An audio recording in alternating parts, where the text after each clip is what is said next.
할렐루야. 지난밤도 평안하셨습니까? 이 시간 주님 앞에 나오신 여러분들을 환영하고 축복합니다. 하나님의 귀한 은혜가 우리 가운데 넘쳐 흐르기를 간절히 소원합니다. 우리 하나님 앞에 기도하면서 오늘 새벽 예배 주님 앞에 드리도록 하겠습니다.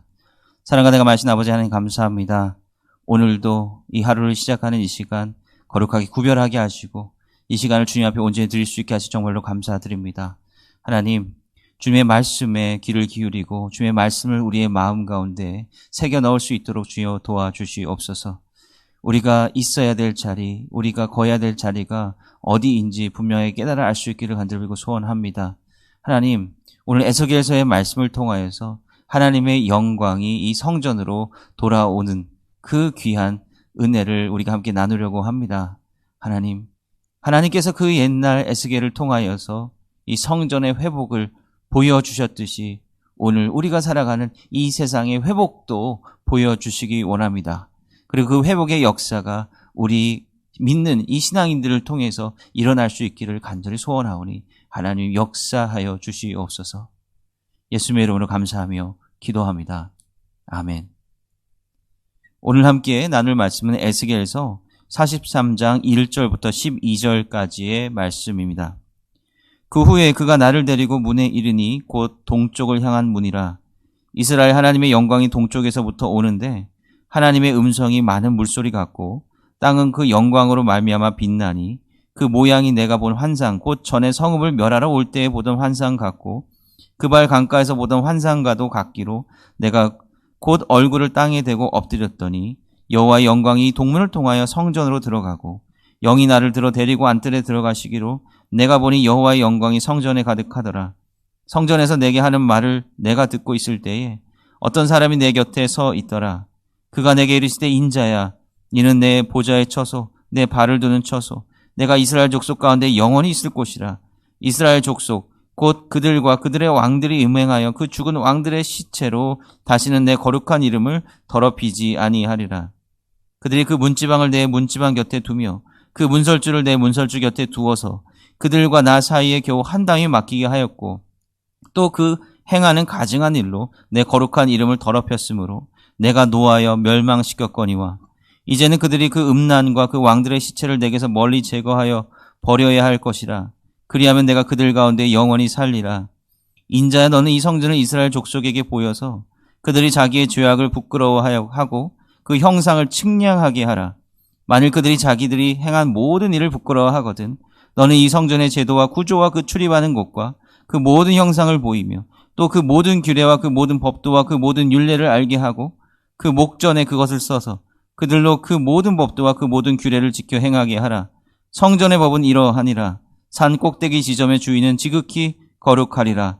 성전의 법은 이러하니라. 아멘. 오늘 우리가 함께 읽은 이 말씀은 그 에스겔서를 통틀어서 가장 이 하이라이트가 되는 말씀이 아닌가 그렇게 생각을 합니다. 에스겔의 여기 환상 속에서 이 회복된 성전 가운데 하나님께서 동문을 통하여서 들어오시고 그 성전에 거하시는 그런 놀라운 모습을 보여주고 있습니다. 하나님께서 그 성전을 탓하시고 그 과거의 패역한 모습을 비판하시고 심판하시면서 바로 동쪽문을 향해서 나가시지 않으셨습니까? 그러나 그 반대로 다시 새롭게 회복된 동쪽문을 통해서 하나님의 영광이 이 성전에 거하게 되는 그 모습을 우리가 지금 읽고 있는 것입니다. 회복이라고 하는 것이 도대체 무슨 의미죠? 우리가 코로나19로 인해서 거의 2년여의 시간 동안 거의 전 세계가 스탑하지 않았습니까? 멈추지 않았어요? 이제는 다시 이제 회복의 그 기틀을 다지고 있지만 여전히 어려운 상황 가운데 놓여 있기도 합니다. 그런데 이러한 상황 가운데 우리가 온전히 회복된다라고 하는 것이 도대체 무슨 의미냐라고 하는 거예요. 회복이라고 하는 것은 과거로 돌아가는 것을 의미하는 것인데 문자 그대로 똑같은 과거로 돌아가는 것을 의미하는 겁니까? 그것은 아닐 겁니다. 회복이라고 하는 것은 물론 과거와 비슷한 모습으로 돌아가는 것을 말하기도 하지만 뭔가 좀 달라지고 새로워졌다라고 하는 것을 함축하는 말이 회복이라고 하는 말이죠. 에스겔서 환상 속에 나오는 그 회복된 성전의 모습도 그러한 것 아닙니까? 과거에 성막이 있었고 또 솔로몬의 성전이 있었죠. 그런데 에스겔서에 나타난 이 회복된 성전은 그 이전의 성막이나 솔로몬의 성전과는 또 전혀 다른 모습으로 회복이 되었다라고 하는 것을 우리가 볼 수 있죠. 물론 하나님의 거룩하게 구별된 장소, 제사를 드리고 예배를 드리는 장소라고 하는 것이 성전이라고 하는 것은 동일합니다마는 그러나 무언가 달라졌다라고 하는 것이 여기서 우리가 주목해야 될 부분이다라고 하는 것이죠. 회복이라고 하는 것, 이 성전이 과거에 병들고 쇠락해버리고 그 폐역한 모습, 그 모습들이 다 고쳐진 상태를 회복이라고 하는 겁니다.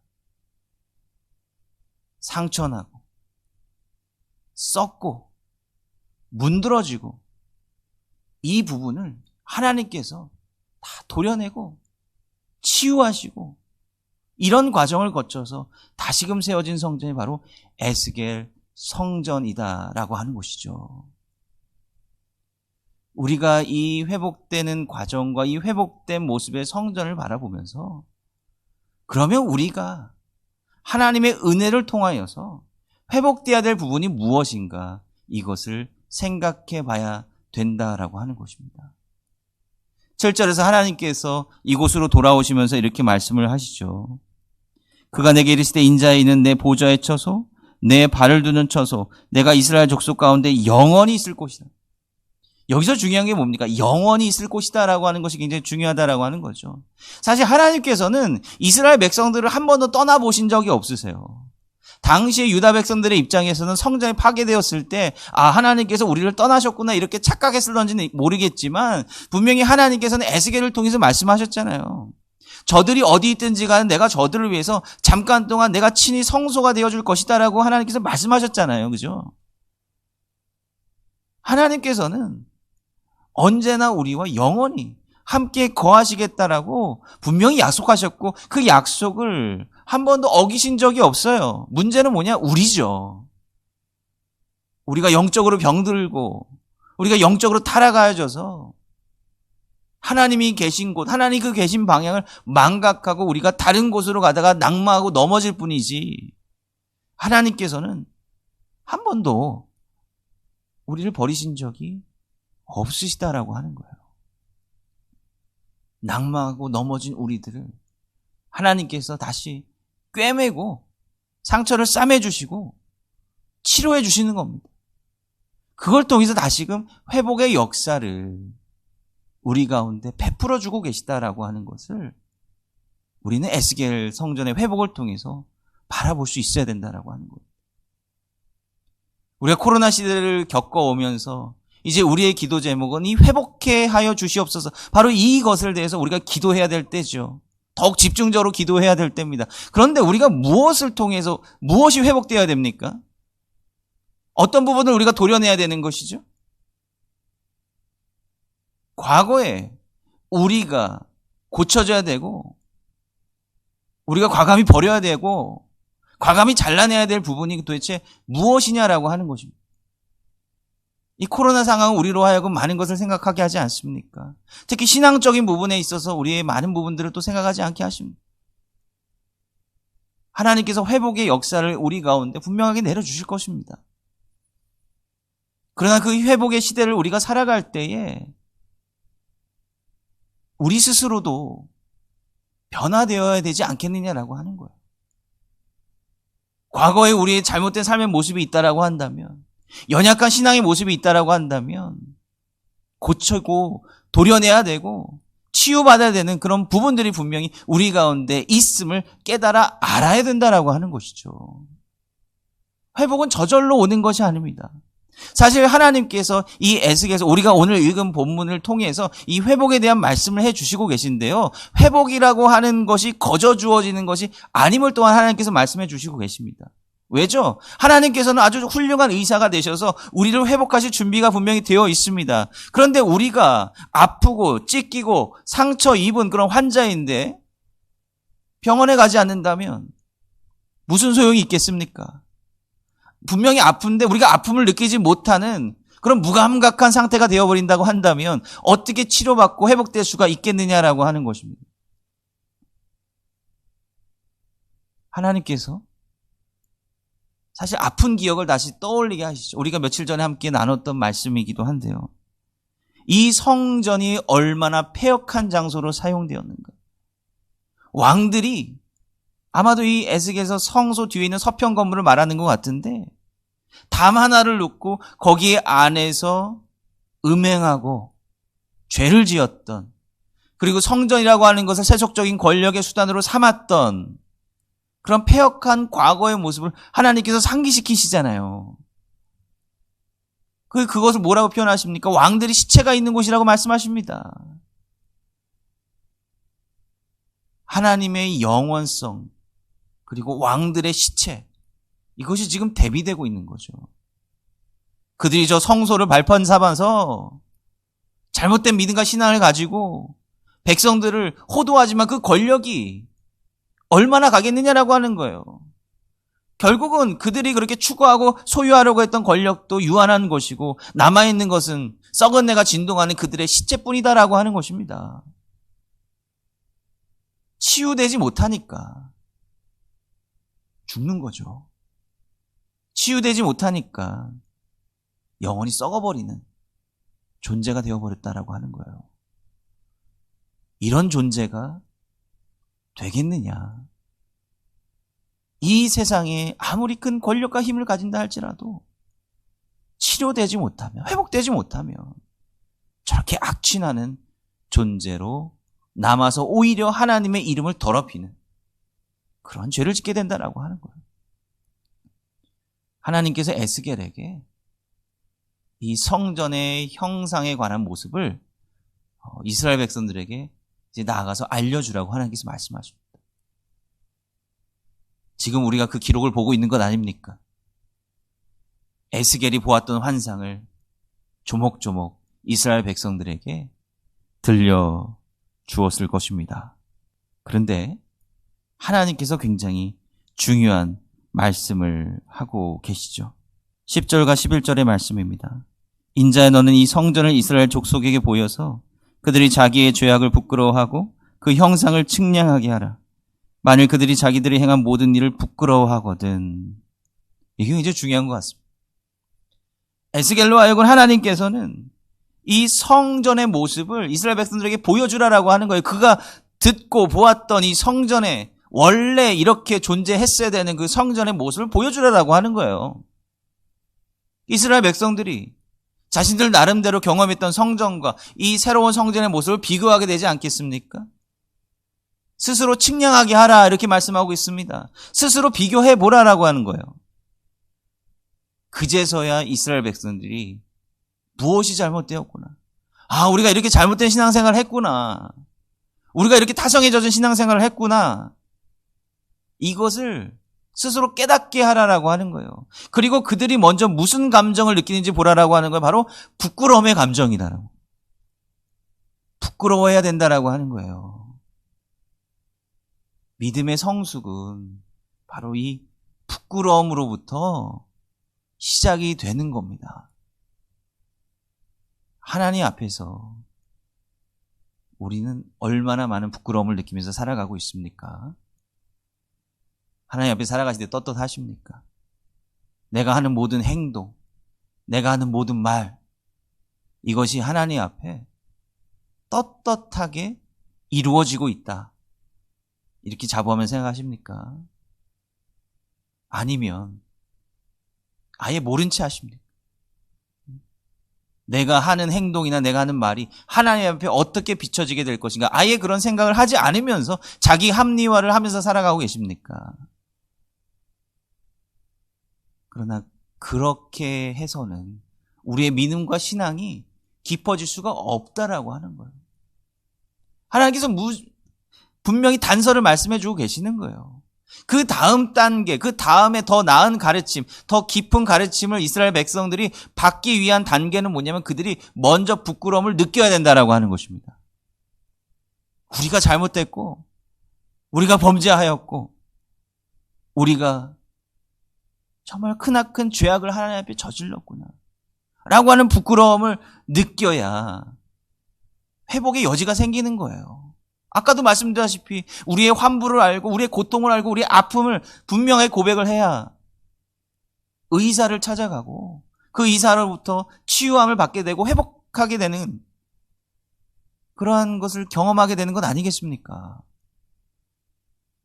우리가 믿음으로 신앙적으로 깊어지기 위해 가장 중요한 것이 바로 이 부끄러움, 모습을 깨닫는 것입니다. 우리가 되게 부끄러움을 느끼는 때가 언제입니까? 부끄러움의 기준이 뭐죠? 우리는 되게 이 세상적인 기준으로 부끄러움을 느끼지 않습니까? 사람들이 요구하는 그 기준치에 우리가 도달하지 못했을 때 우리는 부끄러움을 느끼게 됩니다. 그래서 우리는 때로 그것을 가리려고 하죠. 우리를 꽁꽁 싸매든지 가면을 쓰든지 우리는 세상 사람들이 보기에 좀 더 낮게 보이기 위해서 임시방편의 해결책을 사용해서 부끄러움을 감추려고 합니다. 그러나 그것이 본질적인 게 아니잖아요. 하나님께서 지금 이 자리에 우리 가운데 나타나신다라고 한번 생각을 해보십시오. 물론 우리 언제나 함께 하시지만 정말로 하나님께서 우리 가운데 진짜 나타나신다라고 생각해 보세요. 심판의 자리에 우리가 임한다고 한번 생각해 보십시오. 하나님 앞에서 뭐가 부끄러울까요? 세상에서 내가 정말 많은 것을 얻지 못했습니다. 많은 것을 가지지 못했습니다. 이게 너무 부끄럽습니다. 이렇게 고백할까요? 내가 이 세상에서 많은 업적을 이루어야 되는데 그러지 못해 너무 부끄럽습니다. 이렇게 고백할까요? 아니에요. 사실 하나님 앞에서 우리가 느끼는 부끄러움은요, 이 세상에서 우리가 당하게 된 그 부끄러움과는 차원이 전혀 다른 것이다라고 하는 겁니다. 우리가 본능적으로 느끼는 우리 내면에 깊숙한 죄의 문제가 있잖아요. 우리의 연약함의 문제 다 알고 있지 않습니까? 바로 그 부분이 진정으로 우리가 부끄러워해야 되는 것이고 우리가 진정으로 회복되어야 되는 그런 부분이다라고 하는 것을 우리가 깨달아야 된다라고 하는 거죠. 세상적인 기준은 본질적인 것도 아니고 영원한 것도 아닙니다. 왕의 시체에 대한 언급에서 우리가 보았듯이 세상에서 무언가를 얻는다고, 세상에서 뭔가 존경을 받는다고 그것이 영원한 것이 아니다라고 하는 거예요. 종국에는 그냥 냄새나는 시체와 같은 것으로 남게 돼버릴 수밖에 없다라고 하는 거죠. 우리는 그보다 하나님 보시기에 부끄러운 것이 무엇인지를 분명하게 깨닫고 그것이 회복되기를 소원하고 또한 기도해야 된다라고 하는 것이죠. 분명히 하나님께서 처방을 해주셨어요. 우리 스스로 하나님 보시기에 부끄러워야, 우리 스스로 하나님 앞에 부끄러움을 느끼고 우리 안에 진정으로 회복돼야 될 부분이 무엇인지를 깨달아야 그 다음에 믿음의 성숙, 하나님의 법도대로 하나님의 말씀대로 살아갈 수 있는 길을 알려주시겠다라고 하는 것입니다. 우리의 믿음의 성숙과 우리가 구해야 될 삶의 진리는 바로 여기에서 시작이 될 수 있다라고 하는 겁니다. 오늘 하루 살아가실 때에 내가 진정으로 회복되어야 될 부분이 무엇인지 깨닫기를 간절히 소원합니다. 내가 주님께 의뢰해야 할, 치유되어야 할 그 부분이 무엇인지 분명히 깨달아 하나님 앞에서 신실하고 거룩하게 살아가시기 오늘 하루가 되시기를 간절히 소원합니다. 우리 몇 가지 기도 제목 함께 나누고 기도하도록 하겠습니다. 우리가 오늘 말씀 나누었던 것처럼 우리 가운데 진정으로 회복되어야 되는 그 부분이 무엇인지 하나님 앞에 기도하고 또 간구하며 또 우리의 모습을 잘 돌아볼 수 있기를 위해서 기도해 주시기 바랍니다. 오늘 또 주말이 되었는데요. 이제 또 내일 모레 또 귀한 말씀 전해주실 담임 목사님 위해서 여러분들 기도해 주시기 바랍니다. 우리 마지막으로 교회 공동체를 위해 기도해 주시기 바랍니다. 올 한 해를 정리하고 내년도 사역을 준비하는 당회가 또 계획이 되어 있고, 또 예수님의 탄생을 기뻐하는 또 성탄절을 또 준비하는 가운데 있습니다. 올 한 해 감사함으로 잘 마무리하고 내년도를 또 지혜롭게 잘 준비해 나갈 수 있도록 위해서 기도해 주시기 바랍니다. 기도하겠습니다. 사랑과 내가 마신 아버지 하나님 감사합니다. 오늘 말씀을 통해서 진정한 회복이 무엇인지 우리가 생각해 보았습니다. 하나님, 주의 말씀에 비추어서 우리 모습을 돌아볼 수 있기를 원합니다. 다른 허탄한 것으로 인해서 우리가 부끄러워하는 것이 아니라 진짜 하나님 앞에서 우리가 치유되고 회복되어야 될 것들이 무엇인지 돌이켜보게 하여 주시옵소서. 우리의 마음이 하나님 앞에 온전히 회복될 수 있고 치유될 수 있기를 원하오니 주님 도와주시옵소서. 예수님의 이름으로 감사하며 기도합니다. 아멘.